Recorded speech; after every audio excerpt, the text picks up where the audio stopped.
Hi guys, and welcome back to the channel. So in this video I'm going to be going over 10 movies from 1988 that I still really enjoy, that just did make my top 15 favourite films of that year.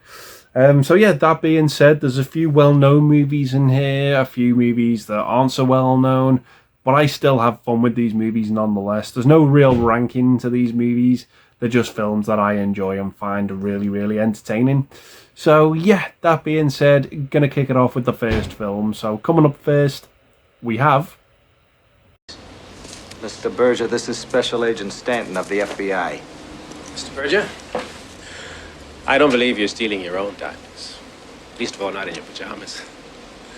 Why the heck don't you tell us what's going on here? This is my store. I was taking some diamonds home. My diamonds. You have no right to be here. I want to leave now. Do you usually take 2 pounds of diamonds home with you like this? I can do whatever I like with my own stones. I want to leave right now. Mrs. Berger is listed as co-owner. Why don't we call her and have a meet us downtown? No, you mustn't do that. Please, don't do that. Please. Where is your wife, Mr. Berger?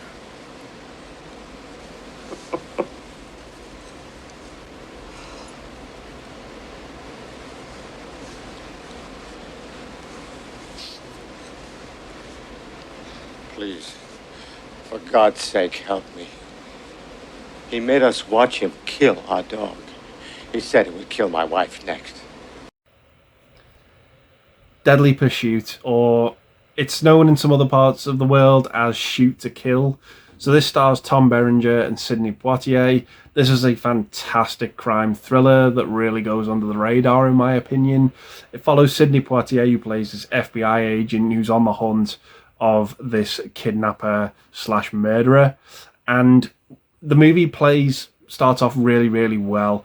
We don't really know who this killer is. We don't really see him, but the trails lead the FBI agent to a hiking group following this group of hikers, and we know one of them is the killer, but we don't find out until a bit later on who it is. And it's just a really fun, suspenseful movie. The only thing I'd say about it that I thought they could have done a bit better was when we find out who the killer is, it's just done very abruptly. I wish they'd have kept us guessing just a bit longer. But other than that, this is such a great film. Tom Berenger's great as this other sort of leader, who's the hikers know he knows the land very well, and he has to sort of lead Sidney Poitier on the trail. And yeah, it's just really good, really fun film. So yeah, that is Deadly Pursuit. So coming up next, we have...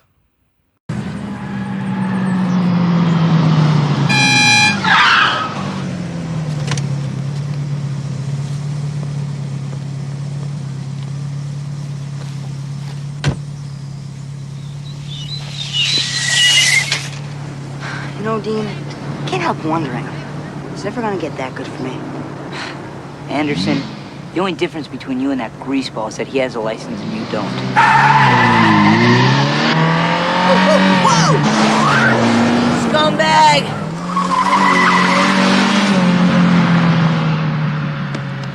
Get on. I'll drive you home. No way, man. Look, I have a driver's exam to take Saturday. I don't want to get killed. Les, your license is just as important to me as it is to you. I'll take it easy. Trust me. License to Drive, starring Corey Haim, Corey Feldman, and Heather Graham. So yeah, again, this is coming off, I think, of the hot tales of the Lost Boys, the height of the two Coreys, when they were like sort of at the peak of their fame. This was just a fun movie. I enjoyed this one. Quite hard to get hold of here in the UK for the longest time. The Lost Boys was fairly easy to get hold of, but this one eluded me for quite some time. And yeah, it just follows Corey Haim, who wants to sort of learn to drive to impress this girl, played by Heather Graham. And that's pretty much the movie. There's loads of mishaps along the way, loads of trouble that they get into. And that's all I can really say about it. But there's charm and heart to this movie that I just couldn't help myself but like the film. Really, really fun and enjoyable film. Not amazing by any means, but yeah, it ignited something in me that that made me enjoy it. So yeah, that is License to Drive. So coming up next, we have... There are about 10 of them at the bedroom window, just staring at me.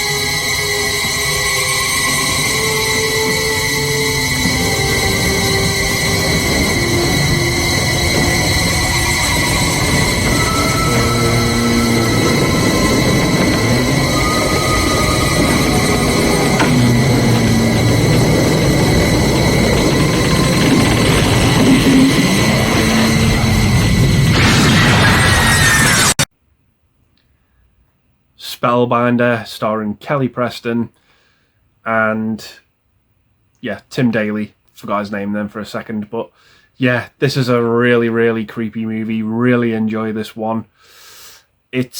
I don't want to talk too much about the beginning of this film because it sort of involves a cult, and the way that this movie ends, things become full circle in the movie, and it's done very cleverly. And yeah, you've really got to sort of pay attention to the opening of the movie and what happens. Things that you don't notice are being planted at the start of this film, and by the end of it, I was like, "Wow, this has just made the full connection." Really, really impressive with it. Creepy imagery as well in this film. Really, really frightening stuff. But yeah, for a late 80s movie, horror film, good little cast. Creepy atmosphere. Enjoyed this one a hell of a lot. So yeah, that is Spellbinder. So coming up next, we have...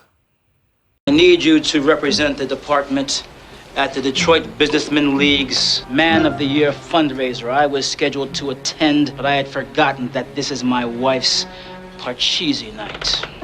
That sounds pretty painless. Won't be that painless. Their Man of the Year is Peter Delaplane. Peter Delaplane is Man of the Year, huh? Yeah, sure. And why don't we make Charlie Manson a high school guidance counselor? Just because the man had a few family Look, problems. the man's son is a sexual psychopath. If I had family problems like that, I'd get myself neutered. Jackson, I know you take this matter very personally. Personally? Captain, the man cost me my stripes. No, Jackson, you cost you your stripes, no one else. You could have handled Sean Delaplane more delicately. Yeah? How, huh? Send him an engraved invitation. Look, kid, you come on down here. Join us at City Jail. Dress casual, RSVP. You know he tore that boy's arm off. So, he had a spare. Action Jackson with Carl Weathers, the late Carl Weathers. This was a fairly new addition to my collection. I hadn't seen it before, and I watched it one night after work. And you know what? I thought this was a fun, entertaining movie. Carl Weathers as well had great star power, I think, in movies, particularly the Rocky films and Predator, which was what I sort of knew him the most from. But yeah, this was a good little, like I said, detective drama about him. He's got a vendetta against this criminal who's sort of, taking out his competition. And there's, like I said, there's a vengeful element to the movie. Carl Weathers just really wants to catch this guy. And yeah, it's just a fun, entertaining cop movie. All the tropes are there. You've also got Bill Duke in the movie as well, so there's kind of like a little bit of a Predator reunion there. And yeah, it's just a fun, entertaining little action movie. So yeah, that is Action Jackson. So coming up next, we have... Hopkins, I'm not going to trust you on this. Even though I must admit you're a good detective with a good arrest record. Then what's the problem, You sir? know damn well what the problem is. It's too old, too vague, too costly, and too potentially embarrassing to the department. That's bullshit. Don't talk to me about bullshit, Hopkins. Everyone knows you have a wild hair up your ass about murdered women. And if you really cared about God, you'd first ask him to help you with your personal life. Hopkins, forget this thing. Spend some time with your family. I'm sure they'd appreciate it. Thank you for the advice, Captain. Hopkins, if you go to the media, I'll crucify you. I'll have you back in uniform, rousting piss bombs on Skid Row. 2 days. That's what you've got to give me the help I need. After that, you can get your fucking field reports on the 6 o'clock news, sir. Cop, starring James Woods. So, yeah, this again is a fantastic cop movie, no pun intended. Very similar to Action Jackson in kind of the sense that it's a sort of a cop who gets a bit obsessed with the crime that's going on. It follows a serial killer who is specifically targeting women in this movie, and James Woods is just absolutely hell-bent and relentless on trying to catch this guy. It's one of James Woods' most underrated roles, I think. It's not going to be the first time James Woods appears on this list. He's also going to be in the next movie as well, so it's kind of like a big year for him, 88. But yeah, a really, really solid performance from him. Great little action movie. Good violence in the movie as well, if that's the kind of stuff you enjoy in your films. But yeah, it's just a good police drama type of thriller movie that I got a kick out of. So yeah, that is Cop. So coming up next, we have... Lenny Brown does not give up. One good maneuver and Lenny Brown is back in business. Clean up. Buy a house on the hill for cash, some decent wheels, and get my girl back. It'll be like it all happened to somebody else. I don't know.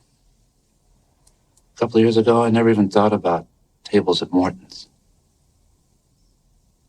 And then I lose my prospects, my girl, my wife, and God knows what all, because I went crazy because I didn't get the right table.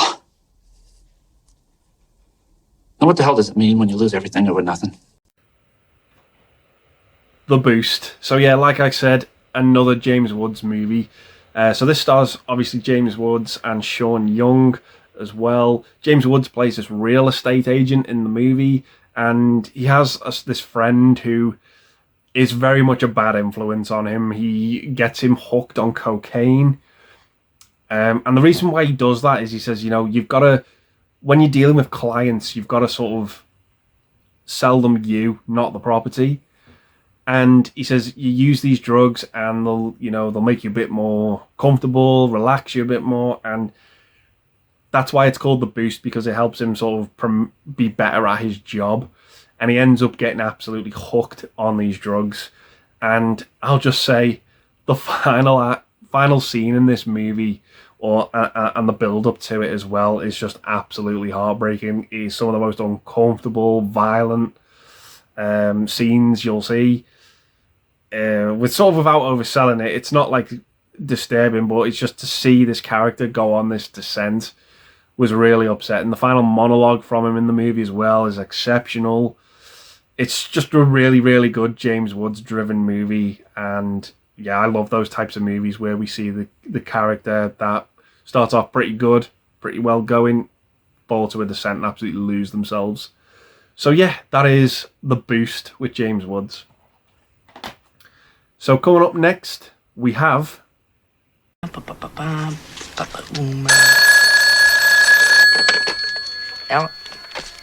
Hello?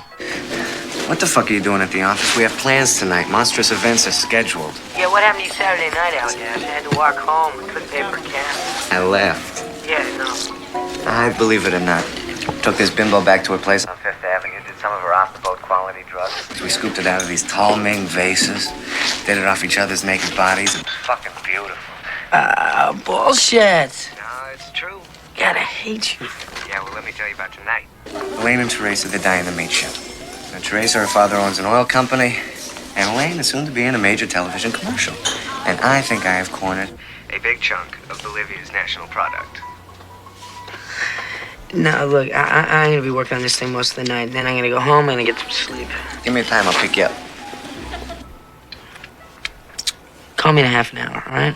I gotta finish this. I'll see you in a while. Bye. Bye-bye. Bright lights, big city. So, yeah, this has got an exceptional cast to it of young stars at the time. You got Michael J. Fox, who was absolutely hot shit at the time, coming off the trails of Back to the Future. Kiefer Sutherland as well, Phoebe Cates. Yeah, just a really hot cast at the time. And yeah, this is another good sort of movie about a character who loses themselves to drugs, similar to The Boost. Michael J. Fox just pretty much kind of wants to use these drugs to forget about sort of his mother's passing in the movie and his wife. And yeah, it's just a bit of a different role from him. The movie is far, far from perfect. It's got some pacing issues. There are, it has other issues as well with the story, I think. But overall, I got something out of it and I enjoyed it. I thought it was pretty good. It was a Michael J. Fox movie I hadn't seen before. And yeah, it was the cast that sold me on it. So if you like these cast of characters, you like the actors, I recommend it. So yeah, that is Bright Lights, Big City. So coming up next, we have... Hey, why aren't you dead? Or even hurt? Kind of a long story. They can't kill me. I'm dead already. I'm a walking corpse, just like those killers. This is nonsense. I can't deal with this. Well, you're gonna have to deal with it!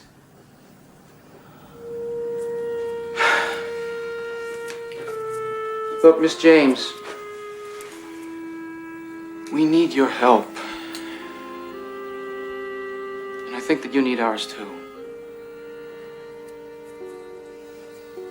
Please. All right. Dead Heat, starring Treat Williams and Joe Piscopo. So this is a fun, different take on kind of like the zombie movie, if you will, thrown in with the buddy cop genre. So yeah, obviously Treat Williams, Joe Piscopo played two cops in this movie. Treat Williams is pretty much killed in this sort of weird freak incident, and he's brought back to life by a psychiatrist and his police partner in the movie. And he's pretty much invincible, but part of the cost of that is he will start to decompose, and he doesn't really have that long left. But he can still like survive like gunshots and stuff like that. And it's all about him and his partner trying to investigate who killed him in the first place. And yeah, that's pretty much the movie. It's got a really, really fun, out there, over the top premise. But I just really, really enjoyed it. There was just so much fun to this film. And yeah, very, very likable. It has that Lethal Weapon vibe to it as well, with the sort of horror elements in it. The makeup of some of the zombies in the movie is pretty good. But yeah, it's just a fun film.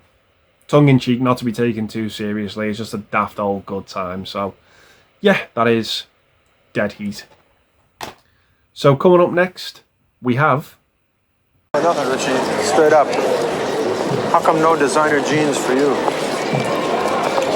always figured they were meant for girls with cute little asses. Guys with no balls. Besides, I'm independently wealthy. Oh, right. I love what you did with the condo. This ain't high school, Dalton. These guys got guns and money and not a fucking thing to lose. I appreciate the advice. P.S. Who's NC? You just don't fucking get it, do you? Just don't get it. Don't fuck with these people. Richie, I don't want to fuck with them. I just want to dance.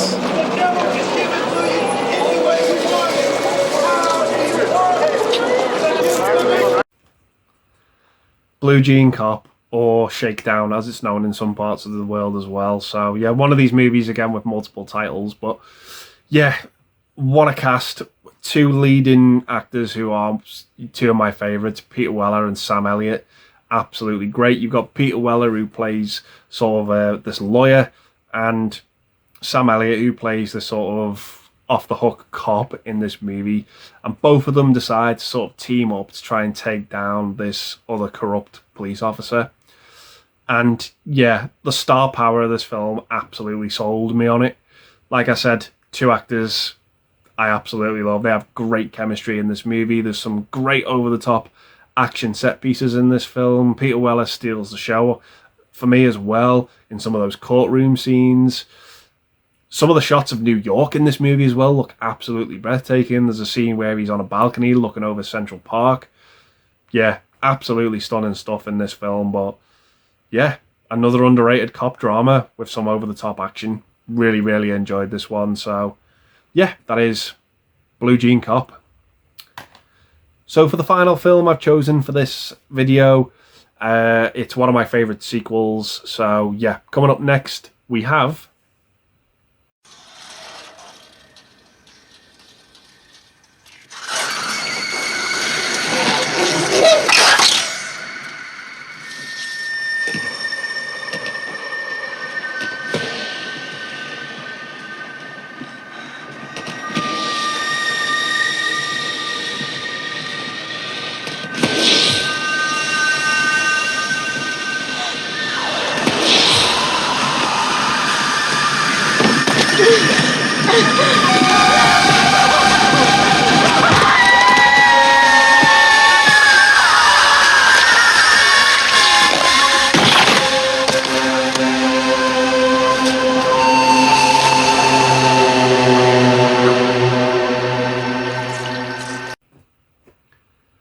Fright Night Part 2.